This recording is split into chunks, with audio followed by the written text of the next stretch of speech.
Relief fund کے تحت گلشن جامعہ عثمانیہ تعلیم القرآن نے اپنی مدد آپ کے تحت ایک تقریب کا انعقاد کیا، جس میں استاد العلماء حضرت مولانا حافظ فرمان الہی صاحبزادہ طاہر محمود، ٹھیکیدار محبوب الہی حاجی سلمان حکیم، راجہ آفتاب احمد ایڈوکیٹ، شیخ کامران احمد ایڈوکیٹ، محبت منشی، حافظ علی اصغر، قاری محمد عمیر، مولانا بلال احمد، حاجی اشرف، حافظ محمد زاہد، حافظ احسان الہی، قاری نور احمد کے علاوہ علاقے نے کثیر تعداد میں شرکت کی۔ پروگرام میں 50 غربا مساکین اور مستحق افراد کو راشن اور نقد رقوم تقسیم کی گئی۔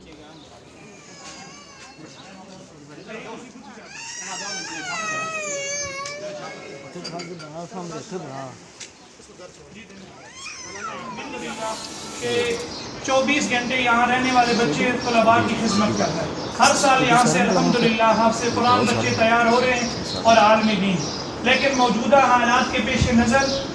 ہر بندے کے اپنے اخراجات معاملات ہیں، لیکن اہل علاقہ اور یہ جو دینی مدارس ہوتی ہیں یہ ایک ماں کی حیثیت سے رکھتی ہیں، اور حدیث مبارکہ کے اندر آتا ہے کہ رب العالمین یہ دینی ادارے کی وجہ سے پورے علاقے کے اوپر رحمتیں نازل فرماتے ہیں۔ تو سامعین کرام، ہماری اپنے معاملات اخراجات ہونے کے باوجود تقریباً مہینہ سے ہم اس جد